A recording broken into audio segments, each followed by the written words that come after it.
The rain hammered against the roof of the Blue Ridge Animal Rescue Center like 1,000 angry fists, each drop a reminder that some storms never really pass. Inside, in the last kennel on the left, a German shepherd sat motionless in the corner, his dark eyes fixed on nothing, seeing everything. His name was Titan. At least, that's what the paperwork said when they'd brought him in 6 months ago.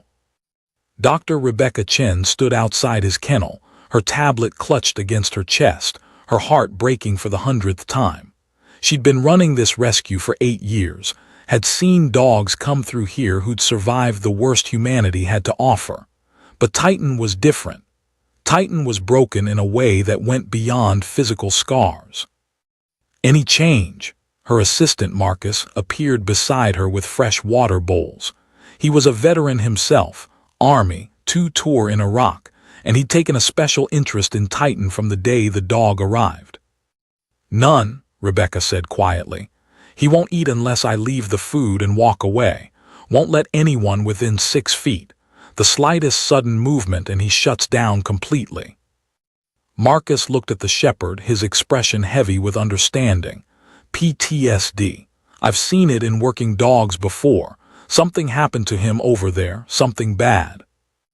Rebecca knew the basics from the military handler who'd surrendered Titan to the rescue. The dog had served 3 deployments in Afghanistan as part of a Special Operations K-9 unit. On his last mission, his handler, a Navy SEAL named David Torres, had been killed in an ambush. Titan had stayed with Torres' body for 18 hours, fighting off anyone who tried to approach, until he'd finally collapsed from exhaustion and dehydration. The dog had been medically retired and sent stateside, but he'd never recovered. He'd been through 3 foster homes in 4 months, each one ending the same way. Titan would refuse to bond, refuse to engage, would simply exist in whatever space they gave him like a ghost haunting his own life. The last family had brought him to Blue Ridge with tears in their eyes, saying they'd tried everything, but Titan didn't want to be saved. Rebecca had accepted him anyway, because that's what she did. She saved the ones everyone else gave up on. "We've got someone coming in this afternoon," Marcus said, checking his phone. "Called yesterday asking about veteran dogs. Navy SEAL, recently retired, said he's looking for a partner." Rebecca's eyebrows rose. "You think he can handle Titan?" "I think if anyone can, it's someone who understands what Titan's been through." Marcus paused. "His name is Alex Carter. Decorated, 15 years of service, lost his own K-9 partner 2 years ago. He's been out of the military for 6 months, going through therapy, working on his PTSD. He specifically asked if we had any dogs that were struggling." Rebecca looked back at Titan. The shepherd hadn't moved, hadn't acknowledged their presence.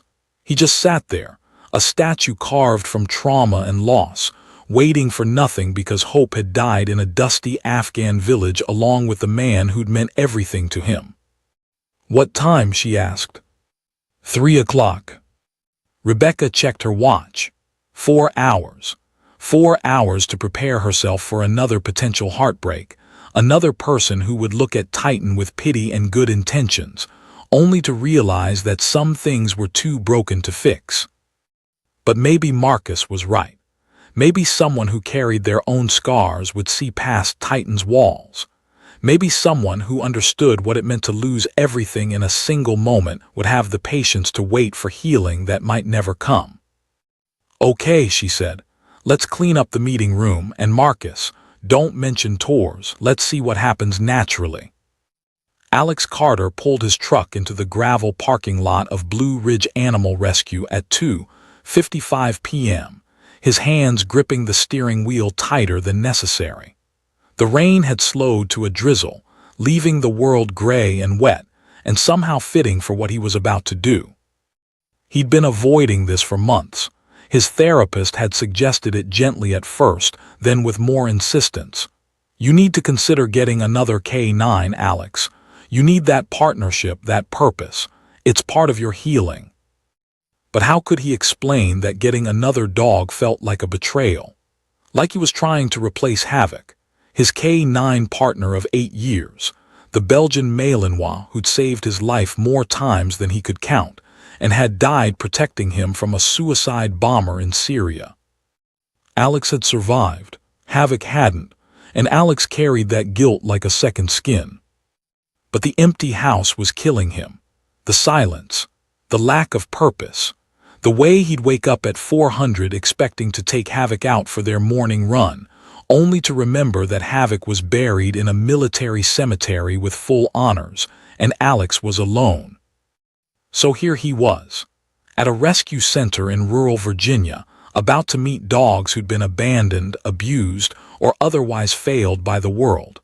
Because maybe someone else's broken could fit with his broken, and together they could figure out how to keep breathing. Dr. Chen met him at the door, a woman in her 40s with kind eyes and dirt on her jeans, the kind of person who chose compassion over profit and probably worked 18-hour days because of it. "Mr. Carter, I'm Rebecca Chen, thank you for coming." They shook hands, and Alex noticed the way she assessed him, taking in his bearing, his watchfulness, the way he scanned the room automatically. She'd worked with enough veterans to recognize the signs. "Call me Alex, and thank you for seeing me." She led him through the facility, showing him the various kennels, introducing him to dogs of all breeds and sizes. A pit bull who'd been used in fighting rings, a lab mix who'd been left tied to a tree for 3 days, a husky who'd been surrendered when his family decided he was too energetic. Each one broke his heart, each one deserved a home, but none of them felt right. "There's one more," Rebecca said carefully as they reached the back hallway. "But I need to be honest with you, Alex. This dog is special circumstances. He's a veteran like you, 3 deployments in Afghanistan with special operations. His handler was killed in action, and Titan, that's his name, hasn't been the same since." Alex felt something shift in his chest, a recognition, a knowing. What happened to him? PTSD, we think. Severe trust issues. He won't bond with anyone, won't engage. He's been through 3 foster homes, and each time it was the same story. He exists, but he doesn't live. We've had him for 6 months, and in that time he's shown 0 progress. "Why are you telling me this?" Alex asked, though he already knew. "Because you asked for a dog that was struggling. Because I think you understand what it's like to carry trauma that doesn't heal just because people want it to. And because," she paused, "because Titan deserves one more chance with someone who gets it. But I won't lie to you, this could end in heartbreak. For both of you." Alex nodded slowly. "Can I meet him?" They walked to the last kennel. Rebecca stayed back, giving Alex space, and he appreciated that. He approached slowly, his movements careful and deliberate. The German shepherd sat in the corner, unmoving. He was a beautiful dog, or would have been if his eyes weren't so empty. Dark sable coat, strong build, the kind of K9 that could clear buildings and track targets across miles of hostile terrain. But it was the stillness that got Alex, that profound, haunted stillness that he recognized from his own reflection. This dog wasn't just traumatized. This dog was lost. Alex crouched down about 8 feet from the kennel, making himself smaller, less threatening. He didn't speak. He just waited. Titan's eyes flicked toward him, then away. No reaction, no interest. Alex had worked with K9s his entire career. He knew their body language, their signals. He knew that Titan was aware of him but had made a choice not to engage, not to hope, not to risk anything that might lead to more pain. "Hey, buddy," Alex said softly. "I'm Alex. I'm not here to push you. I'm not here to force anything. I just wanted to meet you." Nothing. Titan might as well have been carved from stone. Alex stayed there for 20 minutes, just sitting, just being present. He talked about small things, the weather, the drive up from Richmond, the fact that his house felt too quiet these days. He didn't mention Havoc. Didn't mention Syria.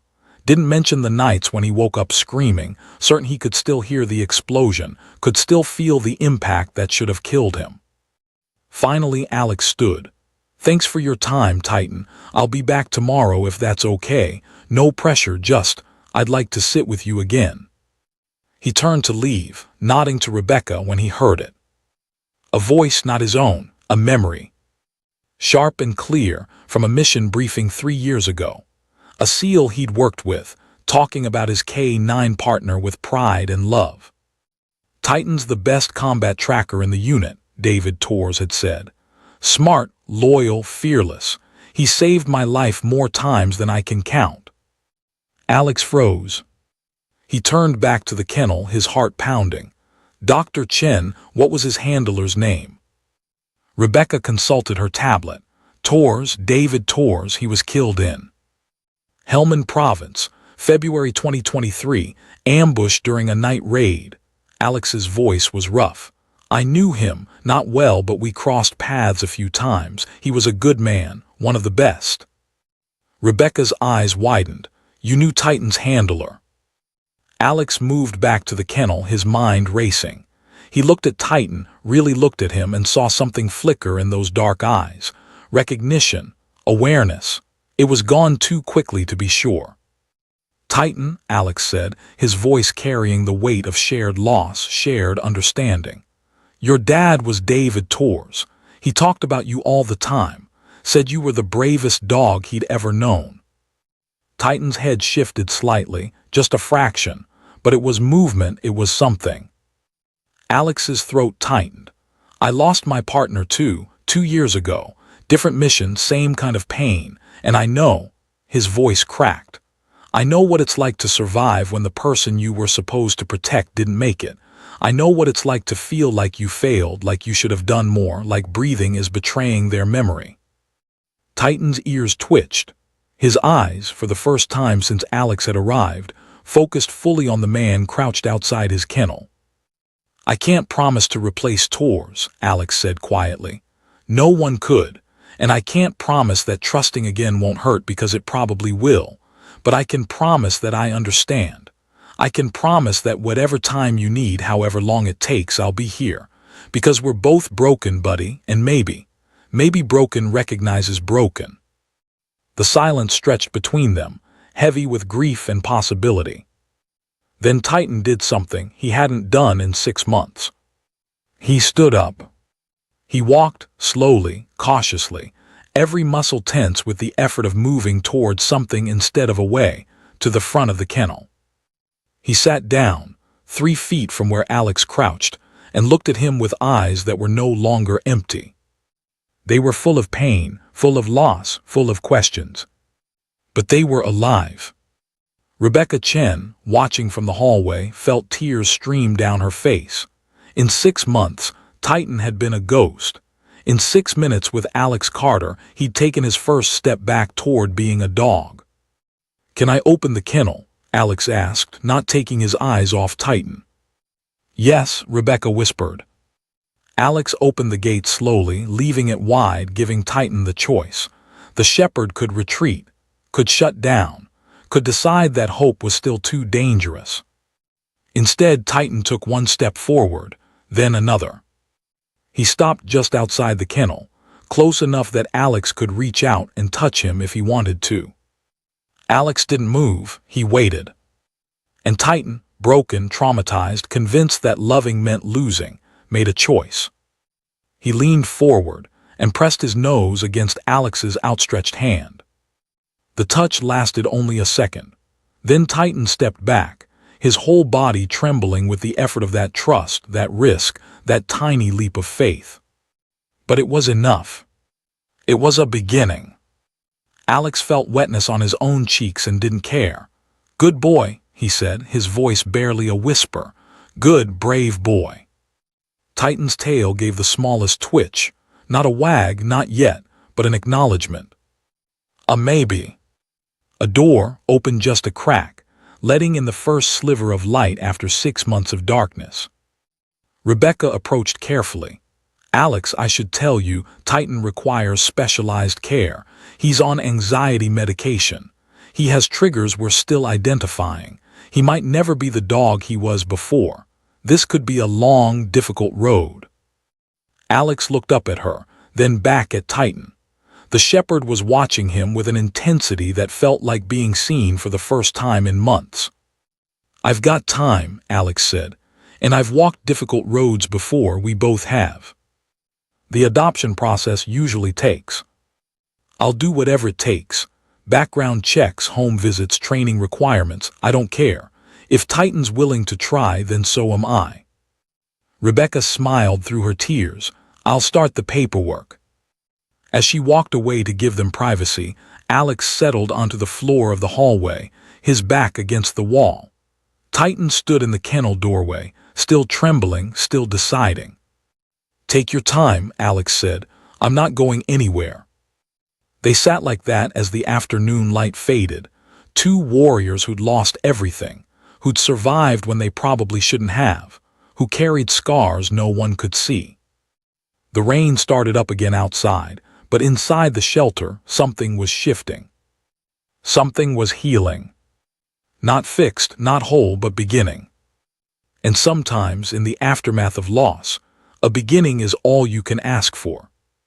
Titan took another small step toward Alex, then another, until finally, carefully, as if testing ice that might break, he lay down beside the man who'd spoken his handler's name like a prayer. Alex's hand moved slowly to rest on Titan's head.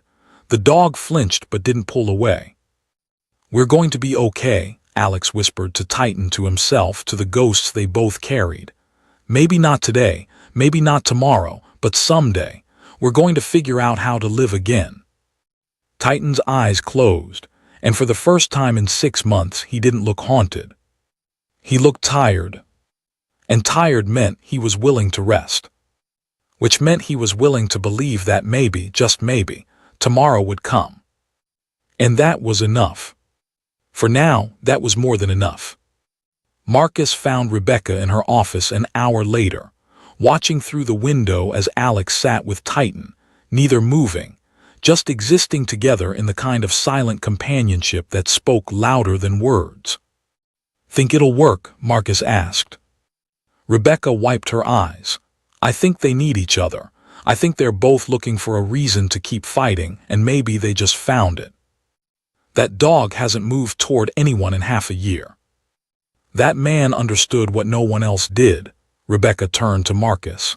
"He didn't try to fix Titan. He didn't promise it would be easy. He just saw him, really saw him, and Titan felt it."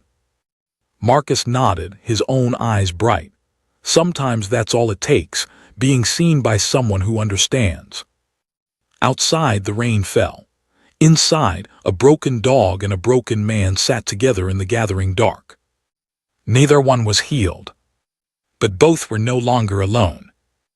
And in the mathematics of survival, sometimes that equation is the difference between giving up and holding on for one more day. Just one more day. And then another. And another. Until one day, you realize you're not just surviving anymore. You're living. That day was still far off for both of them. But it was coming. And they would walk toward it together. The paperwork took 3 weeks. 3 weeks of background checks, home inspections, reference calls, and veterinary consultations. 3 weeks during which Alex drove the 90 minutes from Richmond to Blue Ridge Animal Rescue every single day to sit with Titan. Dr. Rebecca Chen watched their progress with a mixture of hope and professional caution. She'd seen too many promising starts end in heartbreak to let herself fully believe that this time would be different. But there was something about Alex Carter, the quiet patience in him, the way he never pushed, never demanded, never expected more than Titan was ready to give. On day 4, Titan had eaten while Alex was in the kennel. Not from Alex's hand, that would come later, but with Alex sitting 6 feet away, talking softly about nothing important. The act of eating in someone's presence was huge for a dog who'd been shutting everyone out for half a year. On day 8, Titan had walked the shelter grounds with Alex, staying exactly 4 feet away, connected by a loose leash and nothing else. Rebecca had held her breath the whole time, waiting for Titan to bolt or shut down.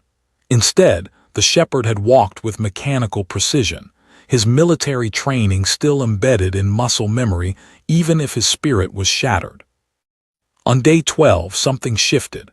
Alex had arrived at his usual time, 0900 military punctual, but this time he'd brought something with him. A worn tactical vest, the kind K-9s wore in the field. Not Titan's, that was somewhere in a storage unit with David Tor's belongings, but one that had belonged to Havoc. Alex had sat in Titan's kennel, the vest in his lap, and finally told the story he'd been avoiding. His name was Havoc, Alex had said, his fingers tracing the faded stitching on the vest. Belgian Malinois. 70 pounds of pure fury when he needed to be, and the biggest baby you'd ever meet when he wasn't working. I got him when he was 18 months old. They'd washed him out of one program for being too aggressive, but I saw something else in him. I saw a dog who just needed someone to understand him. Titan had been lying in his usual corner, but his ears were forward, listening. We did 8 years together. 8 years of training, deploying, coming home, doing it all over again. He saved my life in Fallujah when he detected an IED that would have taken out my whole team. He tracked a high-value target across 15 miles of hostile terrain in Yemen. Alex's voice had broken. He put himself between me and a suicide bomber in Damascus, took the brunt of the blast. I survived. He didn't. The silence that followed was heavy with shared grief. I should have seen it coming, Alex had continued, tears streaming freely now. Should have read the situation better, should have moved faster, should have. Titan had stood up. He'd walked across the kennel, not cautiously this time but with purpose, and sat directly in front of Alex. Then he'd done something that made Rebecca Chen, watching from the hallway, cover her mouth to stifle a sob. Titan had placed his paw on Alex's knee. It was a gesture of comfort, of understanding, of a fellow warrior recognizing another's pain and saying, without words, I know, I understand, you're not alone. Alex had looked down at that paw, at the scarred pads that had walked across deserts and mountains, through war zones and hell itself, and something in him had broken open. He'd wrapped his arms around Titan's neck and wept. And Titan, who hadn't allowed physical contact beyond the briefest touch in 6 months, had let him. Had stood there, solid and steady, while Alex grieved for Havoc, for Tors, for all the losses that war had carved into both of them. When Alex had finally pulled back, Titan's eyes were different. Still sad, still haunted, but no longer empty. They held recognition, they held connection. They held the beginning of trust. The day Alex brought Titan home was overcast and cool, mid-November in Virginia, turning the leaves to rust and gold. Rebecca had signed the final paperwork with hands that trembled slightly, still not quite believing this was happening. Remember, she told Alex as they loaded Titan into his truck, setbacks are normal. He might regress. He might have bad days, bad weeks even. PTSD doesn't heal on a linear path. I know, Alex had said, because he did. His own therapy had taught him that healing looked more like a spiral than a straight line. Sometimes you circled back to dark places you thought you'd left behind. And Alex, Rebecca had put her hand on his arm, you have my number, day or night. If you need help, if something goes wrong, if you just need to talk, call me. You're not in this alone. Alex had nodded, too emotional to speak. Now, pulling into the driveway of his small house on the outskirts of Richmond, Alex felt a wave of anxiety. What if this was too much too soon? What if Titan took one look at this place and shut down again? What if Alex had been fooling himself, thinking he could help a dog when he couldn't even help himself most days? Titan sat in the passenger seat, looking out the window with an expression Alex couldn't read. The shepherd had been quiet during the drive, not stressed exactly, but intensely alert, taking in every detail of this new reality. Well, buddy, Alex said, killing the engine. This is home, or it can be if you want it to be, no pressure. He'd prepared the house as best he could. A orthopedic dog bed in the living room, positioned where Titan would have a clear view of all entrances, because Alex understood the need to see threats coming. Food and water bowls in the kitchen. A secure, fenced backyard. Everything a dog could need. Everything except the thing that mattered most, a reason to care. Alex opened the truck door and Titan jumped down with practiced ease, his body still carrying the efficiency of military training even if his spirit was battered. The shepherd stood in the driveway, assessing, evaluating, deciding. "Take your time," Alex said, leaving the front door open, going inside but not calling Titan to follow. "I'm going to make some coffee. You come in when you're ready or don't. Whatever feels right." It was a risk, giving Titan the freedom to leave. But Alex knew that trust couldn't be forced. It had to be earned, and earned through respect. Respect for boundaries, for autonomy, for the right to choose. He went inside, left the door ajar, and busied himself in the kitchen. He heard nothing for long minutes. Then finally, the soft click of claws on hardwood. Titan had entered the house. Alex didn't turn around, didn't make a big deal of it. He just kept making his coffee, keeping his movements slow and predictable. He heard Titan exploring, sniffing the corners, checking the rooms, establishing a mental map of this new territory. When Alex finally did turn around, Titan was sitting in the doorway of the kitchen, watching him. "What do you think?" Alex asked. "It's not much, but it's quiet, safe. No loud noises, no crowds, just you and me figuring things out."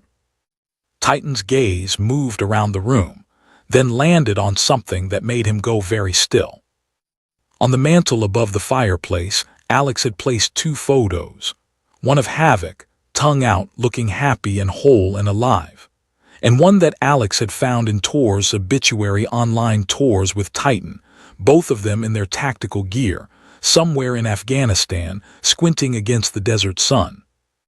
Titan stared at that photo for a long moment. Then he made a sound, low and mournful, the first vocalization Alex had heard from him beyond the occasional whine. It was grief, pure raw grief. Alex's heart shattered. "I know," he said softly. "I miss him too, different him but same feeling. They were good men, Titan, the best, and they'd want us to be okay. They'd want us to keep going." Titan's eyes met his, and Alex saw the question there. How? How do you keep going when the person who gave your life meaning is gone? "I don't know," Alex admitted, because honesty mattered more than comfort. "I'm still figuring it out.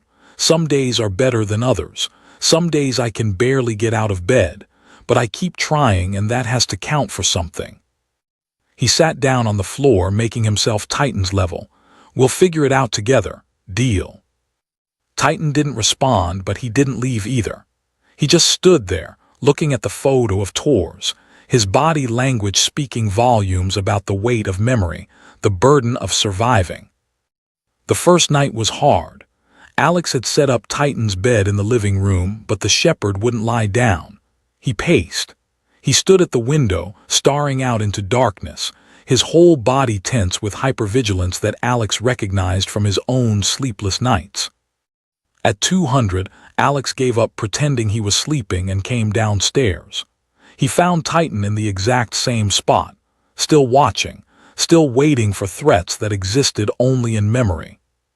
"Can't sleep either?" Alex asked quietly.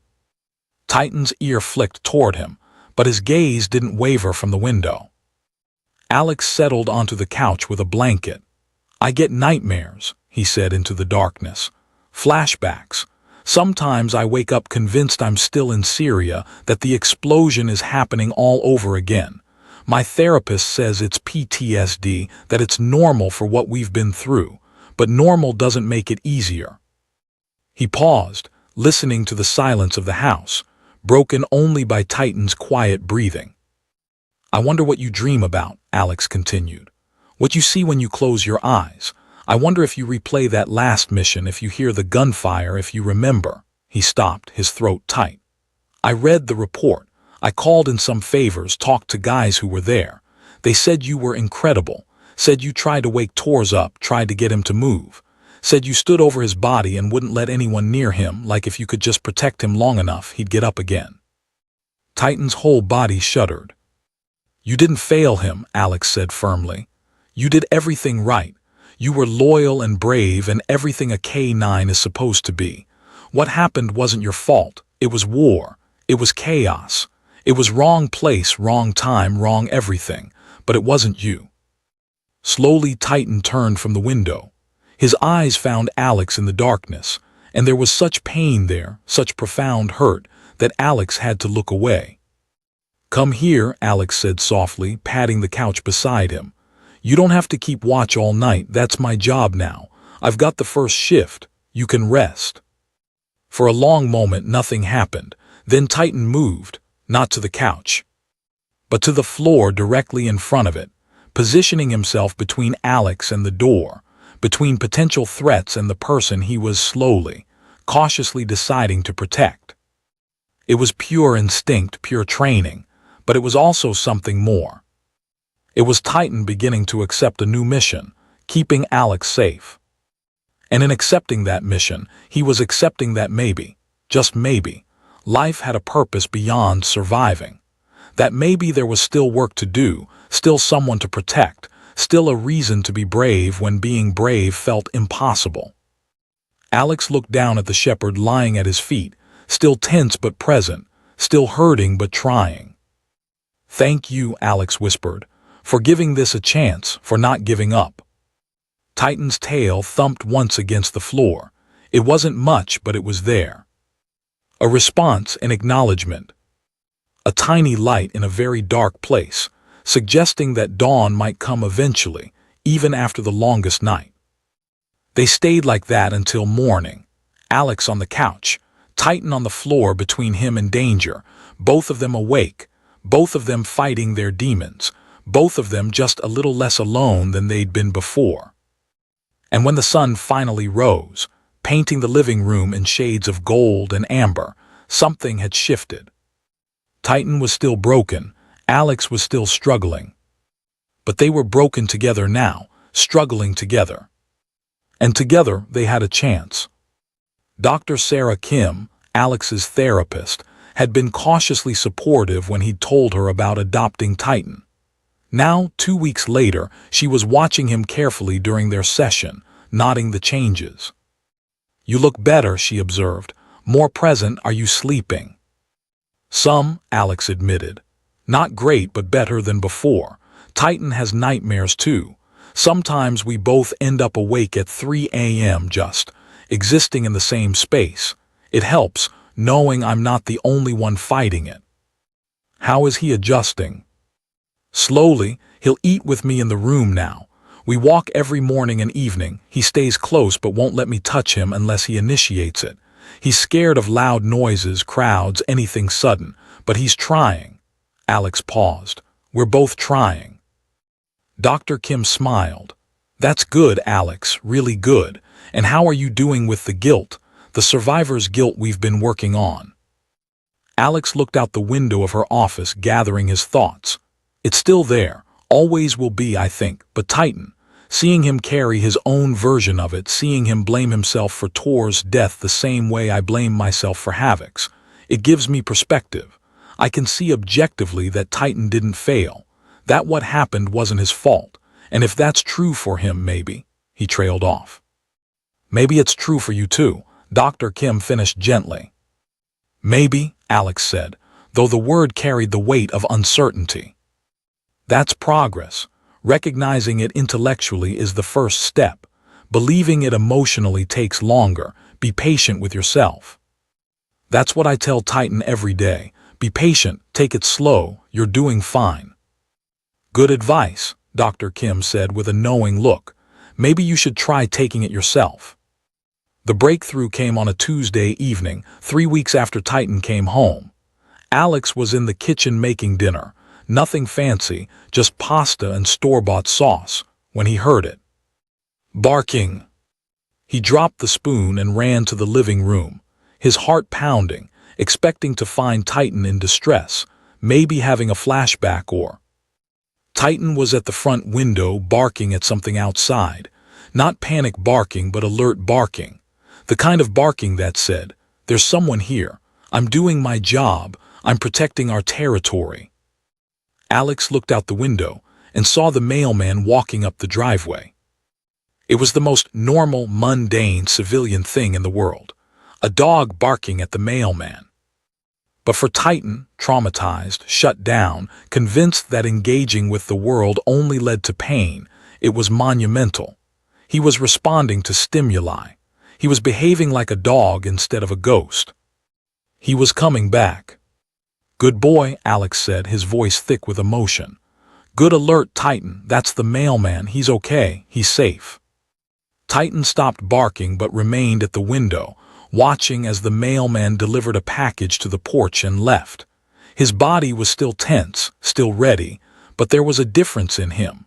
A spark of engagement that hadn't been there before.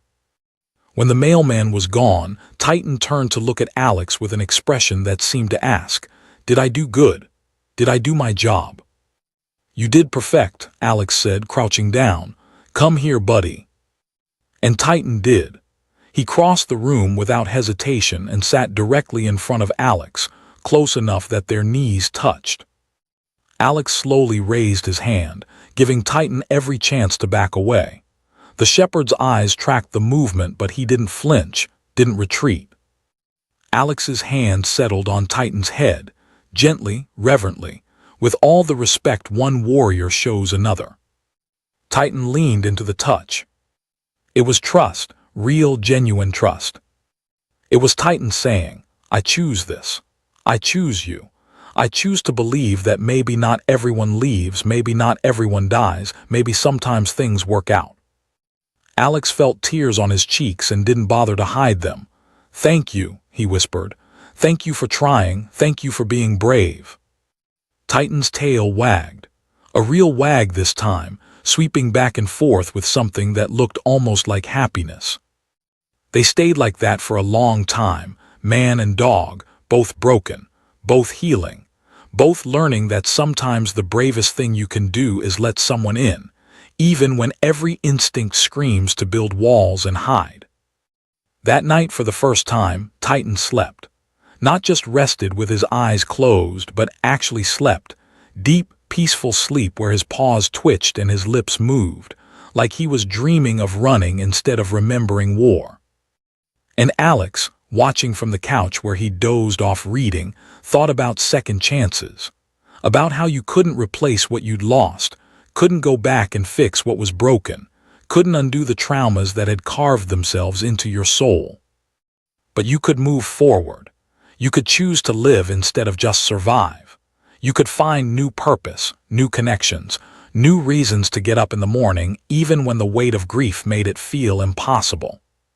Titan shifted in his sleep, and one of his paws extended to rest against Alex's foot, a connection, even in dreams. Alex smiled through his tears. They were going to be okay. Not today, not tomorrow, but someday. They were going to be okay. Winter settled over Virginia with quiet determination, bringing shorter days and colder nights.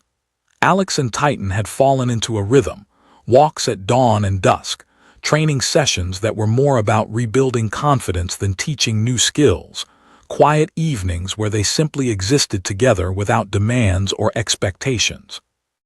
Titan had gained weight, his coat had regained its shine, and the emptiness in his eyes was slowly being replaced by something that looked like purpose. But the nightmares persisted for both of them, and there were still days when Titan would shut down completely, when the progress would disappear, and he'd retreat into that hollow place where grief lived. On those days, Alex didn't push. He just sat with Titan in the silence, understanding that healing wasn't linear, that sometimes you had to circle back through the dark places before you could truly move forward. It was Dr. Kim who suggested the next step. "Have you thought about getting Titan certified as a therapy dog?" she asked during one of Alex's sessions. "Not for other people, for you. The process of training together, working toward a goal, it might help both of you." Alex had dismissed the idea at first. Titan was too fragile, too unpredictable, But the seed was planted, and over the next few weeks, he found himself thinking about it more and more. Then Marcus from Blue Ridge called with an opportunity that changed everything. "There's a program," Marcus explained. "Veterans Training Service Dogs. It's run by a former Marine in Lynchburg.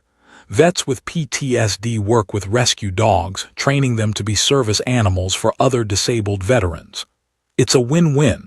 The vets get purpose and structure, the dogs get saved and trained, and eventually they help someone else in need." "I don't know if Titan's ready for that," Alex said honestly. "Maybe not," Marcus agreed. "But maybe the question isn't whether Titan's ready. Maybe it's whether you are. And maybe working together on something bigger than yourselves might be exactly what you both need." Alex thought about that conversation for 3 days. He watched Titan, watched how the dog had slowly come back to life through structure and purpose, through having someone to protect and a routine to follow. Maybe Marcus was right. Maybe they needed a mission. On the 4th day, Alex made the call. The Veterans Training Service Dogs facility was a converted barn on 20 acres of rolling hills outside Lynchburg. Alex pulled into the gravel parking lot on a cold January morning, Titan sitting alert in the passenger seat, taking in this new environment with cautious interest. James Sullivan, the program director, was waiting by the barn entrance. He was in his 60s, walked with a slight limp from an IED injury in Iraq, and had eyes that had seen too much but still somehow held kindness. "Alex Carter," he extended his hand, "and this must be Titan." They shook hands, and Alex watched as James crouched down, not approaching Titan directly but making himself available if the dog chose to investigate. Titan did after a moment's hesitation. He sniffed James's outstretched hand, then stepped back, evaluating. "Rebecca Chen told me about you too," James said, straightening up. "Said you've both been through the fire and are trying to find your way back. That's what we do here. Come on, I'll show you around." The barn housed 6 kennels, a training area, and a small apartment where James lived. In the field beyond, several veterans were working with dogs, teaching basic obedience, practicing retrieval tasks, building the foundation skills that would eventually make these rescue dogs valuable service animals for veterans in need. "We meet 3 times a week," James explained. "The vets who come here, they're all dealing with something. PTSD, physical injuries, substance abuse, homelessness. The dogs have their own stories: abuse, neglect, abandonment. We pair them up and see what happens." "And what usually happens?" Alex asked. James smiled. "Magic, or something close to it. The vets have structure, purpose, someone depending on them. The dogs have patience, understanding, someone who doesn't expect them to be perfect. They heal each other." He showed them the training area, explained the program. 12 weeks, 3 days a week, gradually building skills and confidence. At the end, if dog and handler were both ready, the dog would be certified and matched with a veteran who needed them. "I should tell you," James said, "this isn't easy. You'll see other vets struggling. You'll hear stories that'll break your heart. And working with these dogs, training them, watching them transform, it brings up a lot of stuff, a lot of memories." Alex looked at Titan, who was watching the other dogs in the training yard with an intensity that might have been interest or might have been anxiety. "We're already dealing with a lot of stuff," Alex said. "Might as well do it while helping someone else." James studied them both, then nodded. "Okay, let's get you started. Fair warning though, we've got a special case coming in tomorrow. Dog named Shadow, German Shepherd like Titan. Rescued from a dog fighting ring where they used him as a bait dog. He's aggressive, traumatized, and everyone who's tried to work with him has given up." "Why are you telling me this?" "Because I think you and Titan might be the ones who can reach him. Sometimes it takes a survivor to save a survivor." Shadow arrived the next day in the back of animal control van, muzzled and sedated, his body covered in scars that spoke of unspeakable cruelty. He was a German Shepherd mix, big and powerful, and his eyes, when the sedation wore off, held a rage that made even experienced handlers hesitate. "He bites," the animal control officer warned as they transferred Shadow to a reinforced kennel. "Doesn't warn, doesn't give signals, just attacks. We've kept him muzzled for 3 weeks because he's too dangerous otherwise." James examined Shadow from a safe distance, his expression thoughtful. "How long before they put him down?" "We're at the end of the line. If you can't do something with him, he'll be euthanized next week." After the van left, James turned to the small group of veteran handlers who'd gathered to watch. "This is what we do here. We save the ones everyone else has given up on. Who wants to try?" Silence. Even the most experienced handlers shook their heads. Shadow was too far gone, too dangerous, too broken. "I'll do it," Alex heard himself say. Everyone turned to look at him. He'd been in the program for exactly 1 day. He had a traumatized dog of his own who was barely holding it together. He had no business volunteering for this. But looking at Shadow, at the rage and pain and absolute conviction that the world was cruel and trust was a lie, Alex saw something he recognized. He saw himself 6 months ago. He saw Titan 6 months ago. He saw someone who needed saving, even if they didn't believe they could be saved. "You sure?" James asked quietly. "This isn't going to be like working with Titan. Shadow's not just traumatized, he's been conditioned to violence. It could take months, might not work at all." "I'm sure," Alex said, though his hands were shaking. Titan, sitting at his side, made a sound, low and considering. Then he stood, walked to Shadow's kennel and sat down 6 feet away, looking at the aggressive shepherd with eyes that understood. Shadow lunged at the bars, snarling, trying to get at Titan through the reinforced mesh. Titan didn't flinch. He just sat there calm and steady, and after a moment, Shadow's snarling turned to something else. A whine, confused and hurt, and so desperate it made Alex's chest ache. "Well," James said softly, "looks like Titan just volunteered too." The work with Shadow was brutal. For the first week, Alex couldn't even enter the kennel. Shadow would attack anything that came within reach, food bowls, toys, even the blankets Alex tried to give him. He lived in a constant state of defensive rage, convinced that everything and everyone was a threat. But Alex showed up every day. He'd sit outside Shadow's kennel for an hour, just talking, just being present. And Titan would sit beside him, watching Shadow with those wise, understanding eyes. "I know you're scared," Alex would say. "I know people hurt you. I know you learned that trust means pain, that being vulnerable means being attacked. But not everyone's like that. Some people just want to help."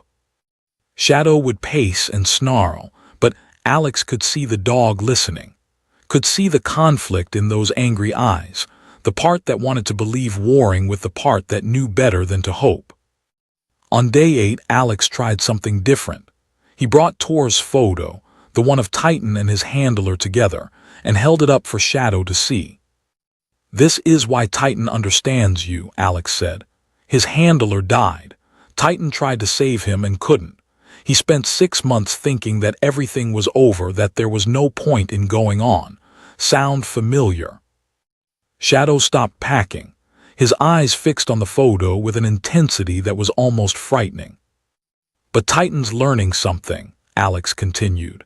"He's learning that losing someone doesn't mean losing everything, that the world has more than just pain in it, that some things, some people, some dogs are worth trusting, even when trust is terrifying." He set the photo down and stood up. "I'm going to open this kennel now. I'm going to give you a choice. You can attack me and we'll sedate you and try again tomorrow, or you can just be, no expectations, no demands, just space to exist without fighting for it." James was watching from across the barn, ready to intervene if needed. Titan remained seated, his posture relaxed but alert. Alex opened the kennel door. Shadow stood in the back corner, his body coiled tight, every muscle ready to attack. His lips were pulled back, showing teeth, his eyes full of warning. Alex didn't move toward him. He just stood there, open and vulnerable, offering trust even though he had no guarantee it would be returned. "Your move, buddy," Alex said quietly. The seconds stretched into minutes, Shadow trembling with the need to attack, the instinct to protect himself through violence. But slowly, that trembling changed, became less aggressive and more uncertain. Became fear instead of fury. "It's okay to be scared," Alex said. "Brave doesn't mean not being afraid. Brave means being terrified and choosing to try anyway." Shadow took a step forward, then another. He moved toward the open kennel door, toward freedom, toward this man who stood there like an idiot offering kindness that Shadow knew was probably a trick. He stopped at the threshold, looking at Alex with eyes that asked, "Is this real? Can I believe this?" "It's real," Alex promised. "No tricks, no lies, just a chance to be something other than angry and hurt." Shadow stepped out of the kennel. He stood in the open space of the barn, confused and scared and free for the first time in longer than he could remember. And Titan, who'd been sitting perfectly still throughout this entire exchange, stood up and walked slowly toward Shadow. Every person in the barn held their breath. These were two traumatized German shepherds, both with triggers, both unpredictable. This could go very, very wrong. Titan approached until he was nose to nose with Shadow. For a long moment, they just looked at each other, two survivors, two warriors who'd been broken by the world and were somehow still standing. Then Titan did something remarkable. He lay down, making himself vulnerable, showing Shadow that he wasn't a threat. It was an invitation, a gesture of trust from one broken soul to another. Shadow stood over him, still trembling, still deciding. He could attack, could hurt this dog who'd made himself defenseless, could prove that trust was stupid and vulnerability was weakness. Instead, Shadow lay down beside Titan. Not touching, not relaxed, but together. Two dogs who understood pain, choosing to face it side by side. Alex sank to his knees, overwhelmed. James walked over and put a hand on his shoulder, his own eyes wet. "That," James said quietly, "is why we do this work." The transformation wasn't instant. Shadow still had bad days, still had moments where the rage took over and he'd snap at anything close. But he was trying, and he had Titan, steady, patient Titan, showing him that trying was worth it. They trained together, the three of them. Alex teaching Shadow basic commands while Titan demonstrated, acting as a bridge between the aggressive shepherd and the human trying to help him. The other veterans in the program watched in awe as Shadow slowly, painfully, began to soften. As he started to trust Alex's voice, Alex's presence. As he learned that hands could pet instead of hit, that food came without punishment, that he could exist without constantly being on guard. And something else happened too. Alex, who'd been so focused on helping Shadow, on saving this dog everyone else had given up on, started to heal in ways he hadn't expected. He was sleeping better. The nightmares were less frequent. The survivor's guilt that had weighed him down for 2 years was still there, but it felt lighter somehow, because he was doing something that mattered.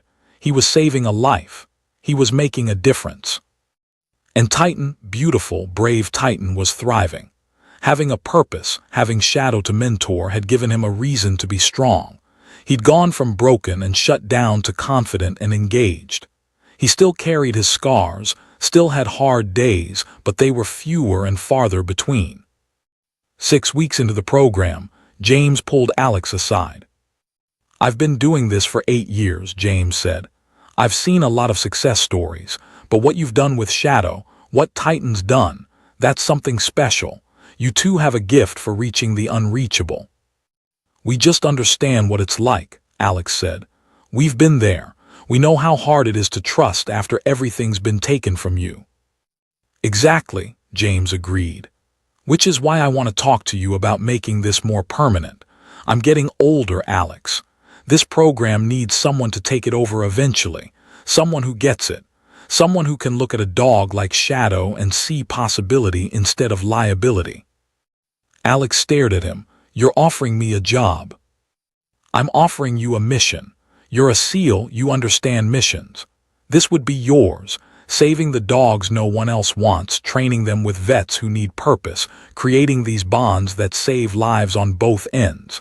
It's not combat, but it's still serving, still making a difference. Alex looked across the barn at Titan and Shadow, lying side by side in a patch of winter sunlight. Both dogs were watching him, and in their eyes he saw trust, purpose, healing. He thought about Havoc, who'd died protecting him, about Tors, who'd loved Titan with everything he had, about all the warriors, human and K9, who'd given everything in service. What would they want him to do with this second chance he'd been given? The answer was clear. Okay, Alex said. Yes, I'm in. James smiled and shook his hand. Welcome aboard. Now we've got work to do. There's a pit bull coming in tomorrow that they're saying is too aggressive to save. Want to prove them wrong. Alex grinned, always. Because that's what they did now. Alex and Titan, broken warriors who'd found their way back, were in the business of saving the ones everyone else had given up on. It was hard work, heartbreaking work. Not every story had a happy ending. But the ones that did, they made everything worth it.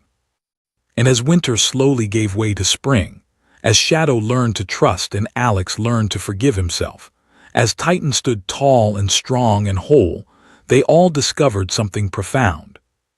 Sometimes being broken isn't the end of your story. Sometimes it's just the beginning of becoming something stronger.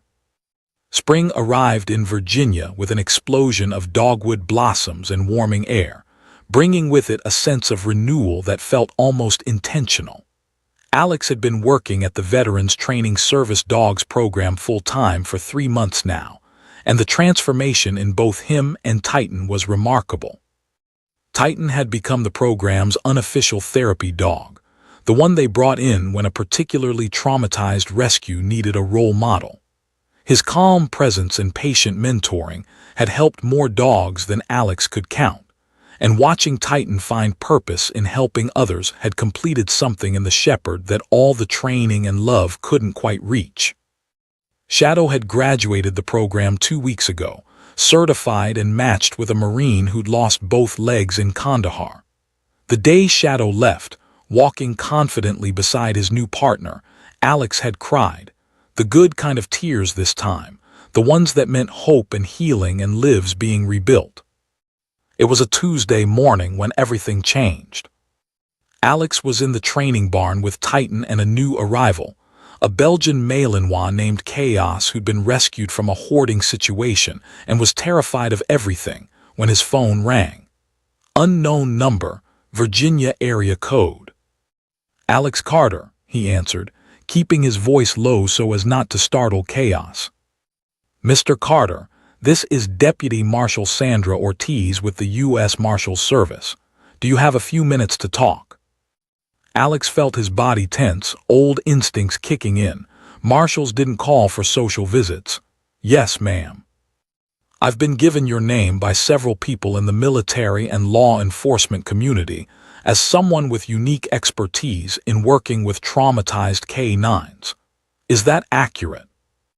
I run a program that rehabilitates rescue dogs and trains them as service animals for veterans. Many of the dogs we work with have severe trauma. Good, I'll cut to the chase. We have a situation. 3 weeks ago, we conducted a raid on a dog fighting operation in southwestern Virginia. Large scale, multi-state, extremely violent. We recovered 47 dogs, most of which had to be euthanized due to the severity of their injuries and psychological damage. Alex's jaw clenched. He'd seen the news reports. It had been one of the biggest busts in Virginia history.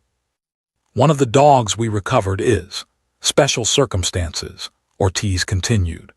German Shepherd, approximately 4 years old, female.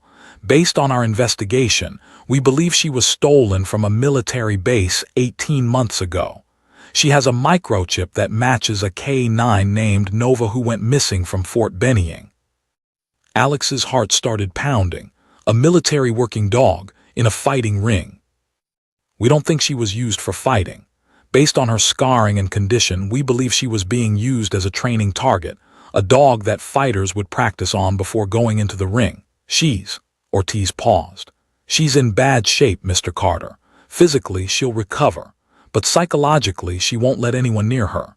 She hasn't eaten in 10 days. We've had 3 handlers try to work with her, and she either shuts down completely or becomes aggressive. If we can't stabilize her in the next 72 hours, the decision's been made to euthanize her for her own welfare. What do you need from me? We need a miracle. We need someone who can reach a dog that's given up. Your name kept coming up, and when I looked into your background, SEAL, K9 handler, the work you've done with Shadow and others, I thought maybe you could help. Alex looked at Titan, who'd stopped his demonstration with chaos, and was watching Alex with those intelligent eyes that always seemed to know when something important was happening.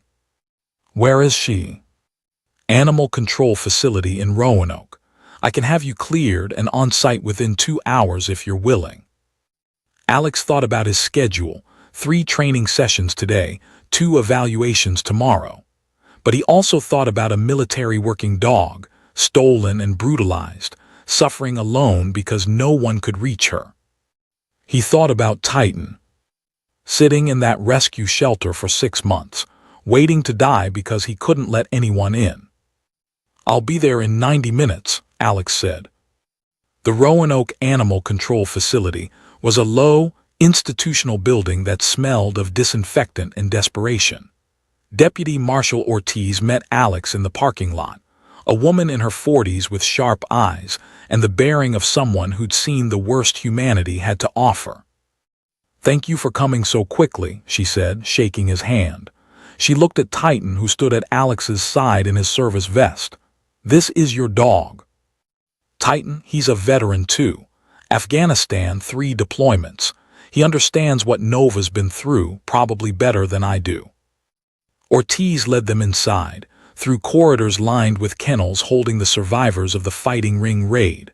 Most of the dogs bore visible scars, torn ears, broken teeth, bodies marked by violence.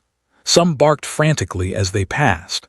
Others cowered in corners, too broken to even acknowledge the humans walking by. Nova's in isolation, Ortiz explained. We had to move her because her presence was triggering the other dogs. Some of them, she trailed off, then started again. Some of them remember her from the training sessions. They associate her with pain. They reached a heavy door at the end of the corridor. Through the small window, Alex could see a single kennel in the center of an otherwise empty room. And in that kennel, pressed into the far corner, was Nova. She was smaller than Titan, lean and scarred, with a dark coat that should have gleamed but was dull with stress and malnutrition. Her eyes were open but empty, staring at nothing, seeing everything. She didn't react when they entered the room.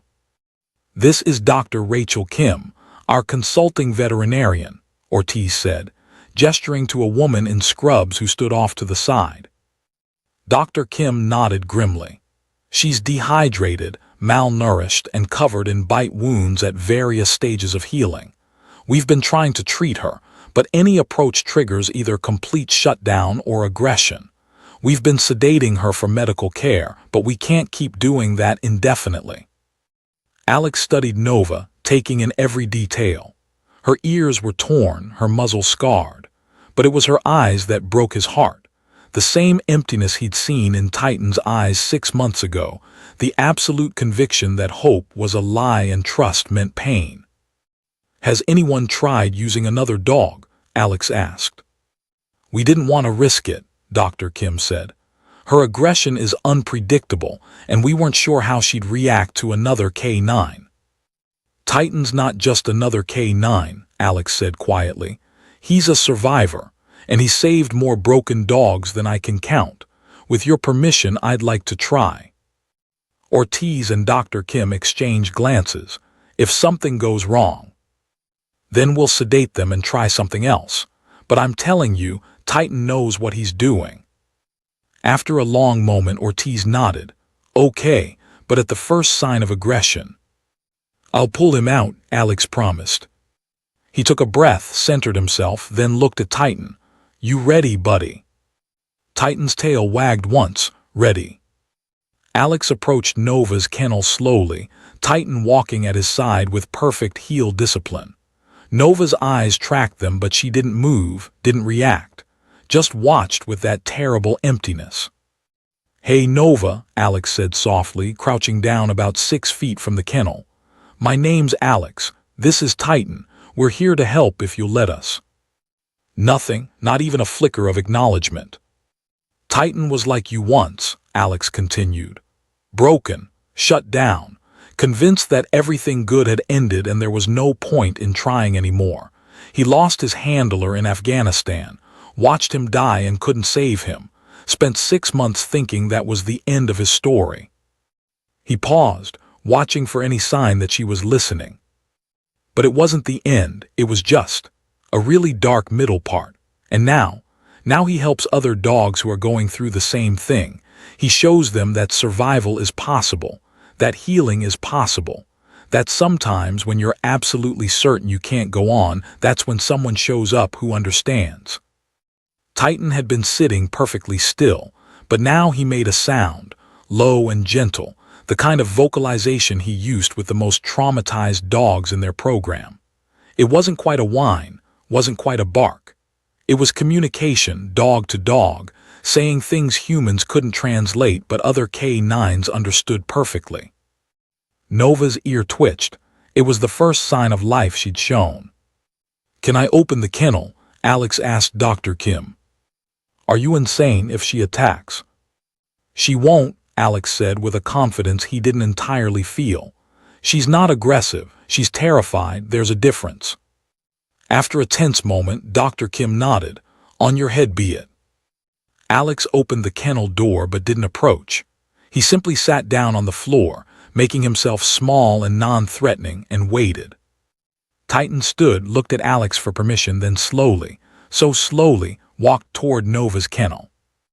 "Titan, easy," Alex said softly. The shepherd stopped at the kennel entrance and lay down, just as he'd done with Shadow months ago, making himself vulnerable, showing Nova that he wasn't a threat, that he understood her fear, that she wasn't alone. For long minutes, nothing happened. Nova remained pressed into her corner, and Titan remained at the entrance, patient and still. Then Nova made a sound that shattered everyone in the room. It was a cry, a vocalization of such pure pain and grief and desperation that it barely sounded canine. It was the sound of a soul that had been broken past endurance, that had suffered beyond measure, that wanted everything to stop but didn't know how to make it stop. Titan responded immediately. He army crawled into the kennel, slow, careful, giving Nova every chance to retreat or attack, until he was close enough to touch her. Then he did something that made Alex's vision blur with tears. Titan pressed his body against Nova's and began licking her scars. Gently, tenderly, the way K9s comfort each other. He cleaned the wounds that humans couldn't reach, offered warmth where she'd known only cold, gave presence where she'd had only isolation. And Nova, broken, traumatized Nova who hadn't responded to anyone in weeks, leaned into him and began to cry. Deep, shuddering sounds that spoke of trauma being released, of walls being broken down, of a soul that had been screaming in silence finally finding a voice. She cried and Titan held her, and Alex sat on the floor with tears streaming down his face, watching two warriors comfort each other in a language beyond words. Dr. Kim was crying too. Even Ortiz, hardened by years of witnessing humanity's cruelty, had to look away. "I've never seen anything like that," Dr. Kim whispered. "That's healing," Alex said quietly. "That's what it looks like when someone who understands your pain tells you it's okay to fall apart, because they'll hold you together until you can stand on your own again." They stayed like that for over an hour. Nova crying, Titan holding her, Alex keeping vigil. When Nova's cries finally subsided into exhausted whimpers, Titan remained pressed against her, warm and solid and safe. Slowly, carefully, Alex approached the kennel. He expected Nova to retreat, to show the aggression Dr. Kim had warned about. Instead, Nova looked at him with eyes that were no longer empty. They were full of pain, full of fear, but they were alive. She was seeing him, really seeing him. "Hey girl," Alex said softly. "You're safe now. No one's going to hurt you anymore, I promise." Nova's gaze shifted to Titan as if asking, "Can I trust him?" Titan's tail wagged once. "Yes, you can trust him."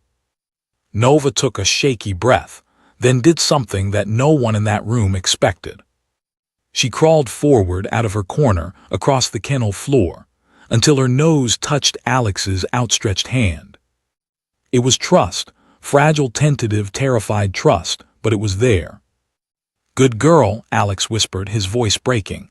"Such a good, brave girl."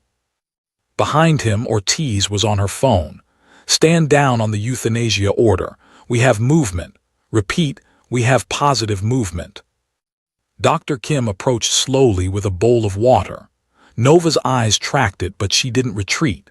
When the veterinarian set it down and backed away, Nova, with Titan pressed reassuringly against her side, leaned forward and drank. She drank like someone who'd given up on water, on food, on life itself, and was suddenly realizing that maybe, just maybe, she wanted to survive after all. "What now?" Ortiz asked.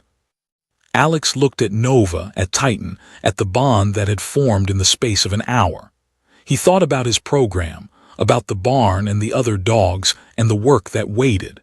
He thought about the fact that Nova was technically government property, that she had a military record, that there would be procedures and protocols. "Now," Alex said, "we take her home. If the military wants her back, they can come through me. But right now, she needs rehabilitation. She needs safety. She needs to learn that the world has more than cruelty in it." "I'll make the calls," Ortiz said. "Given the circumstances, I think I can make a case for you to be her foster to adopt. Military will probably let her go anyway. She's been classified as too damaged for service." "She's not damaged," Alex said firmly, watching as Nova leaned her head against Titan's shoulder. "She's hurt. There's a difference. Hurt can heal." Dr. Kim did a quick examination while Titan stayed close, providing comfort. Nova allowed it, though she trembled through every touch. When it was done, Dr. Kim loaded Alex up with medications, special food, and a long list of care instructions. "She needs to gain at least 15 pounds, Dr. Kim said. "The wounds need daily cleaning, and she'll need therapy, both physical and psychological. This is going to be a long road." "Good thing I've got experience with long roads," Alex said. As they prepared to leave, Nova walking on shaky legs between Alex and Titan, Ortiz pulled Alex aside. "The people who did this to her," she said quietly, "they're going to trial next month. Would you be willing to testify, to show the court what Nova was like when you found her and what she becomes with proper care? It would help with sentencing." Alex looked at Nova, thin, scarred, but alive and trying. He thought about justice, about making sure the people who'd stolen her and broken her faced consequences. "Yes," he said, "we'll be there." The drive back to Lynchburg was quiet. Nova lay in the back seat with Titan, her head resting on his back, her body finally relaxing after who knew how long. Every few minutes, Alex would glance in the rearview mirror and see them there. Two German shepherds, both scarred, both survivors, both teaching each other that healing was possible. When they pulled into the barn, James was waiting. He took one look at Nova and his eyes went hard. "Fighting ring. Worse training target." James muttered something under his breath that would have made a Marine blush. Then he looked at Titan, at the way Nova stayed pressed against him, and his expression softened. "She's got a good teacher," James said. "Between you and Titan, she's got a fighting chance." That night, Alex set up a special space in the barn's recovery room. Soft bedding, low lights, quiet music. Nova ate a small amount of food, the first solid meal she'd had in days, and drank more water. But she wouldn't settle unless Titan was beside her. So Titan stayed. All night, every night for the next 2 weeks, Titan slept next to Nova, giving her the security and comfort she needed to begin healing. And Alex watched his brave, beautiful Titan become more than just a survivor. He watched Titan become a healer, a teacher, a light for others walking through their own darkness. It was what they'd both been looking for, he realized. Not just healing for themselves, but purpose in helping others heal. A reason to use their pain for something good. Nova had a long road ahead of her. Months of rehabilitation, therapy, slow and painful recovery. But she wasn't walking that road alone. She had Titan. She had Alex. She had a whole barn full of people and dogs who understood what it meant to be broken and were committed to proving that broken didn't mean finished. And as Alex watched Nova finally fall into peaceful sleep, Titan steady breathing beside her, he thought about how far they'd all come. A year ago, he'd been alone in an empty house, drowning in guilt and grief. 6 months ago, Titan had been sitting in a rescue shelter, convinced his life was over. Now they were here, saving lives, giving hope, proving that even the darkest stories could have redemption arcs. It wasn't the mission he'd trained for, but it was the mission he'd been called to. And he wouldn't trade it for anything. The courthouse in Roanoke was packed the day of sentencing. Alex sat in the witness gallery with Titan on one side and Nova on the other. 4 months had passed since that day in the animal control facility, and the transformation in Nova was remarkable. She'd gained back the weight, her coat had regained its shine, and while the physical scars would always be there, they no longer defined her. She was still nervous in crowds, still had triggers that sent her into defensive mode, but she was healing, learning to trust, learning that not all humans were monsters. The defendants, 3 men who'd run the fighting ring, sat at the defense table in prison jumpsuits, their faces hard and unrepentant. They'd pled guilty as part of a deal, but they were fighting the sentencing, claiming the prosecution was exaggerating the severity of their crimes. That's where Alex came in. When his name was called, he walked to the witness stand with Titan and Nova flanking him. The judge, a stern woman in her 60s, raised an eyebrow. "Mr. Carter, I don't typically allow animals in my courtroom." "Your Honor, these aren't just animals.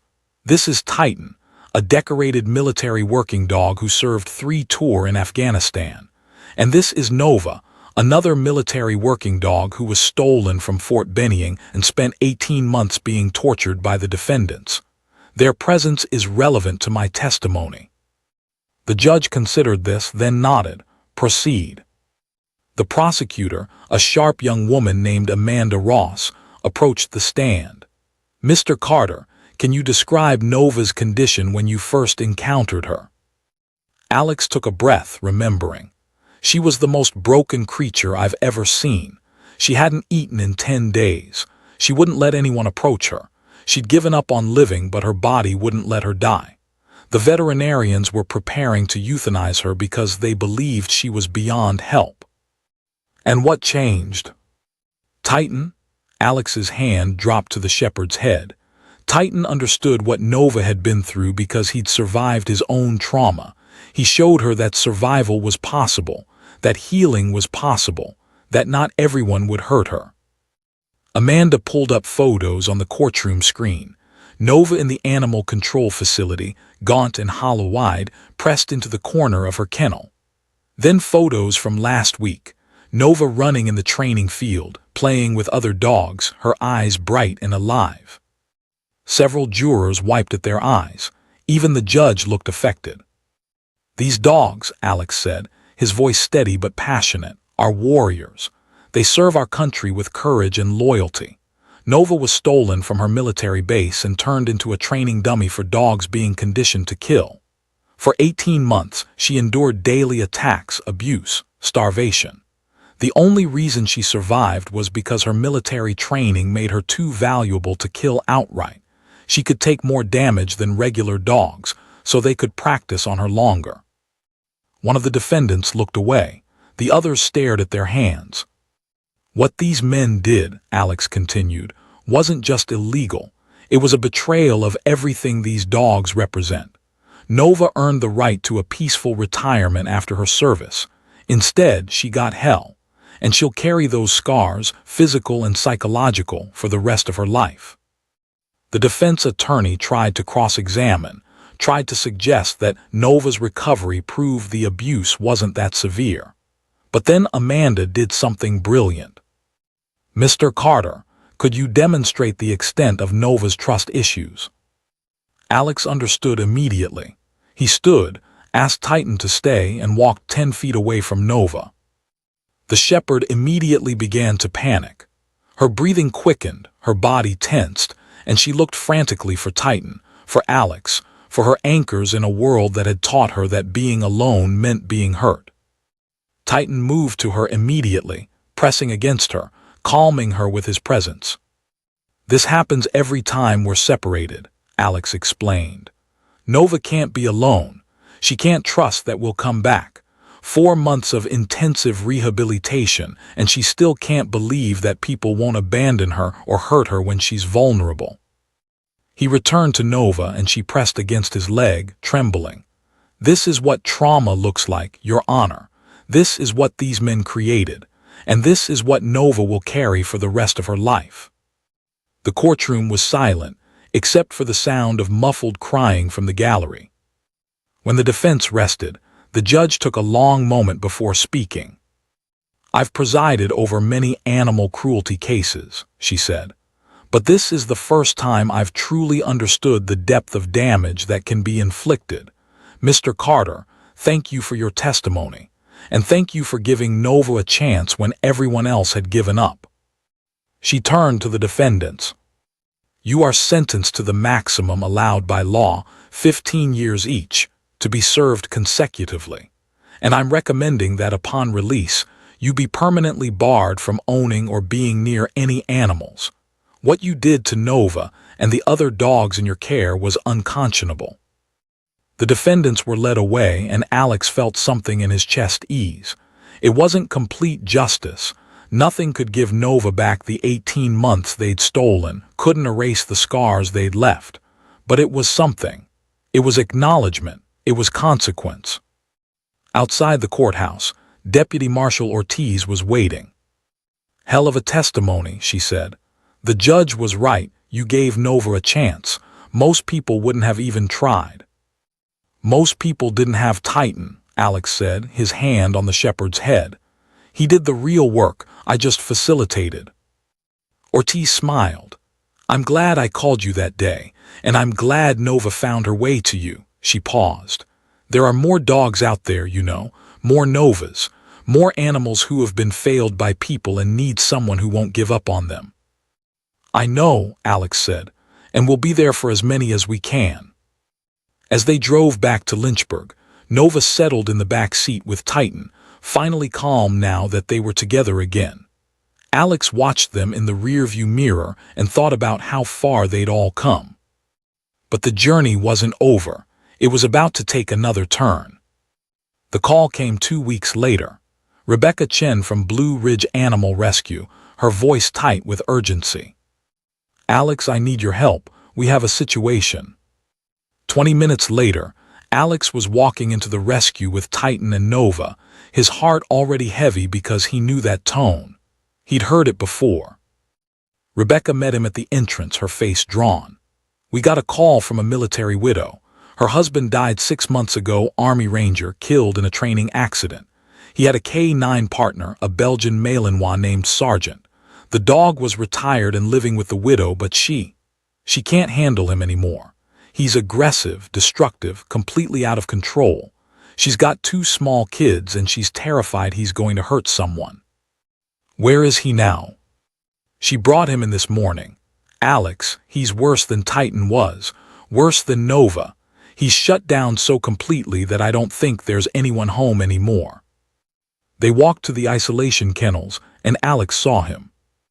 Sergeant was a beautiful dog, or would have been. Belgian Malinois, tan and black, lean and powerful. But he sat in the corner of his kennel like a statue, not moving, not reacting, barely breathing.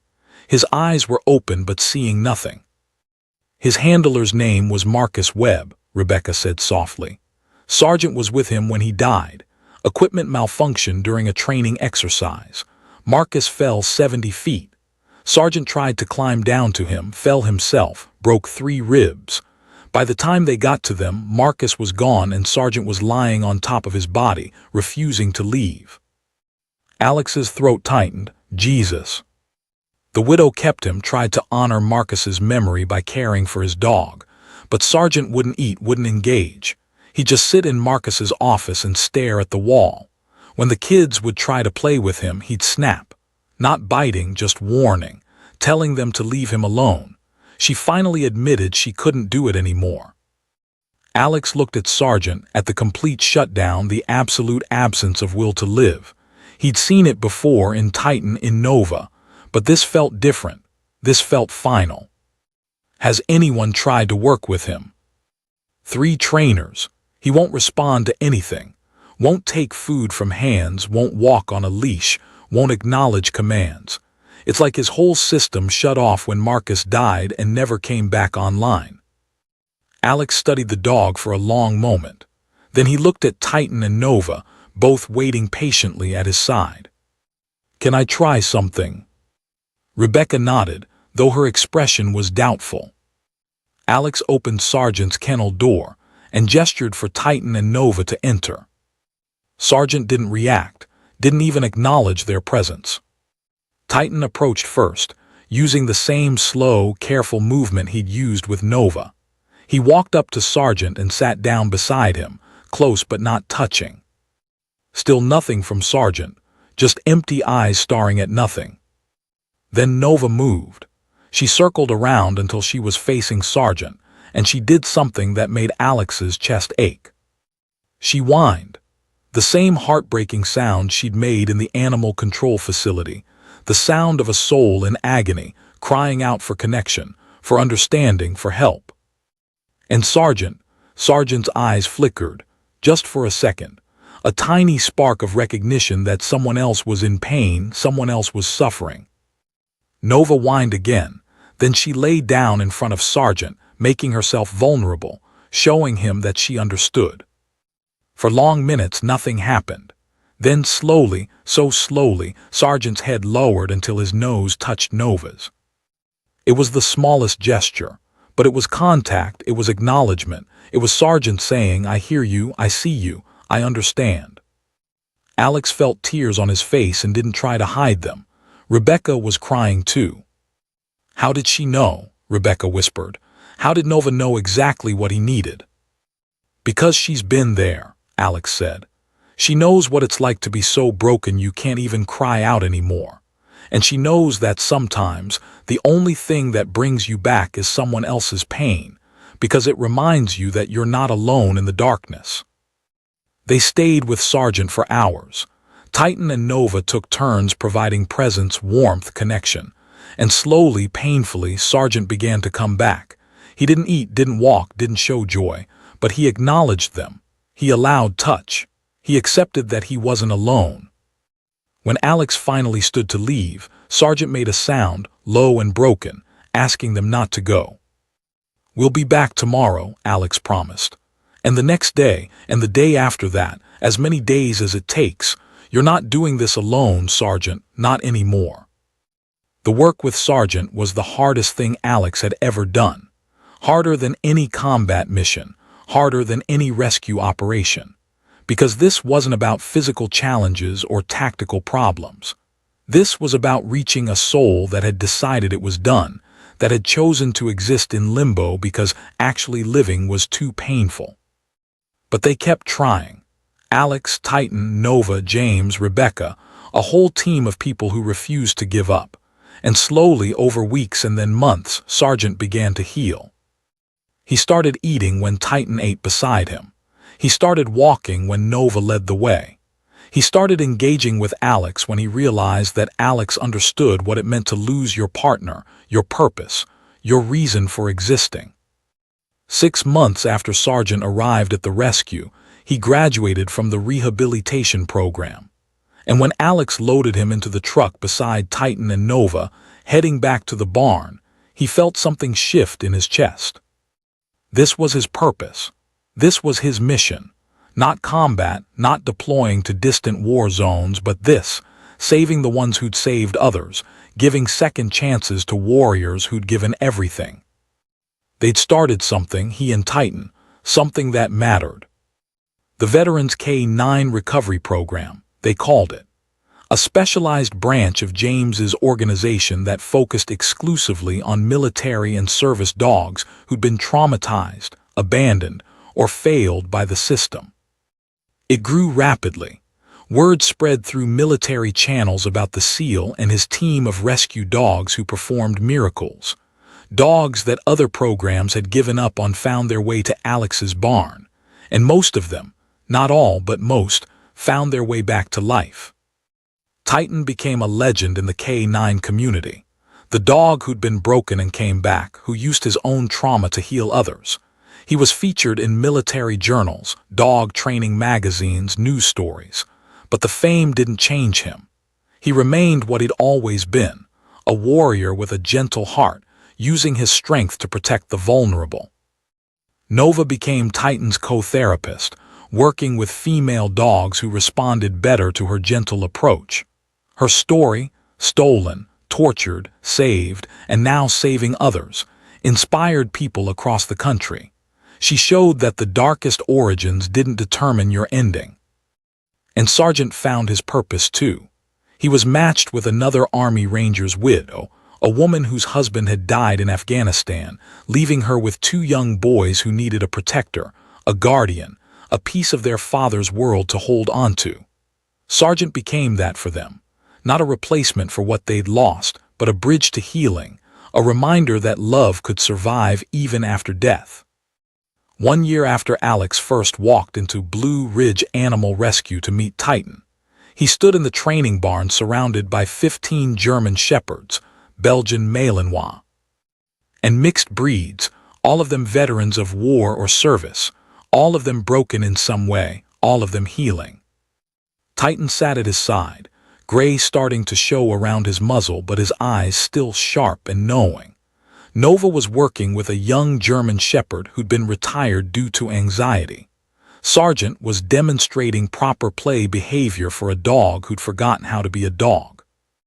James walked over and stood beside Alex, taking in the scene.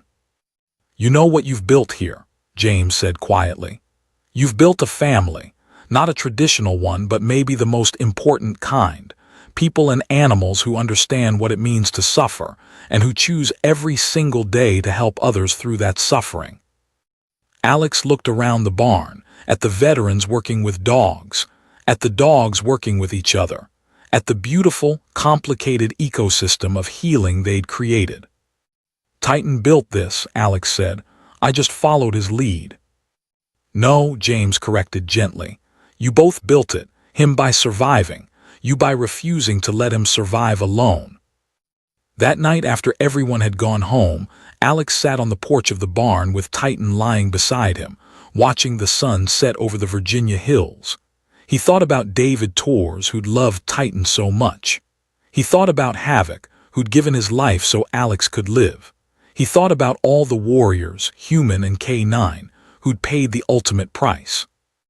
"I hope they'd be proud," Alex said softly to Titan. "I hope they'd think we're doing right by their memories." Titan's tail thumped against the wooden porch.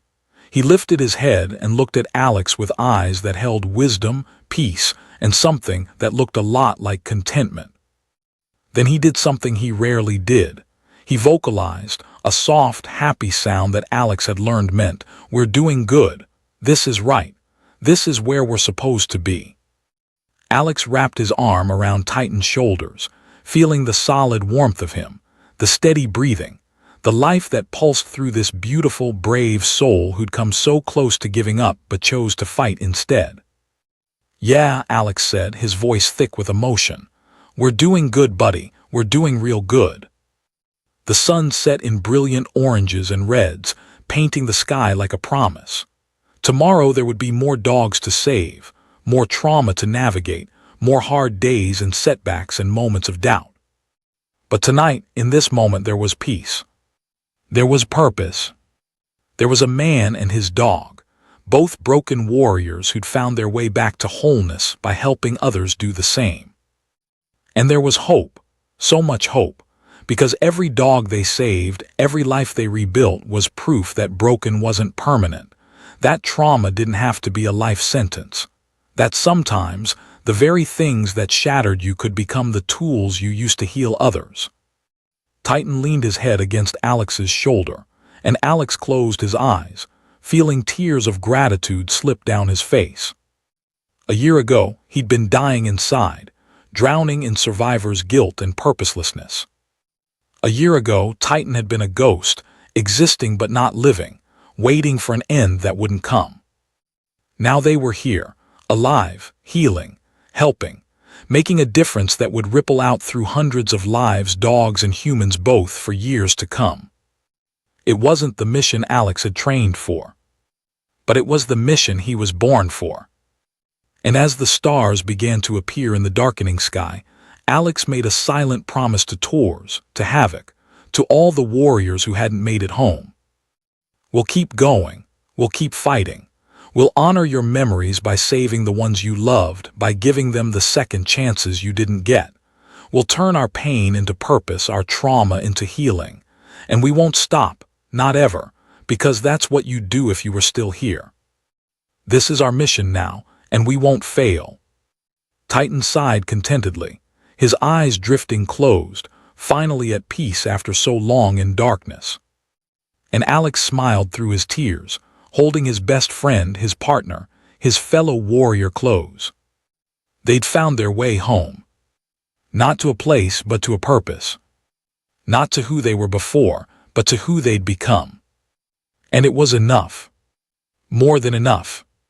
It was everything. The end. In memory of all the military working dogs and their handlers who have served and sacrificed. Your courage lives on in the lives you've saved and the hearts you've touched. If you or someone you know is struggling with PTSD or considering adopting a veteran K9, please reach out to the many organizations dedicated to helping both warriors heal together. Because broken doesn't mean finished. It just means you're in the middle of becoming something stronger.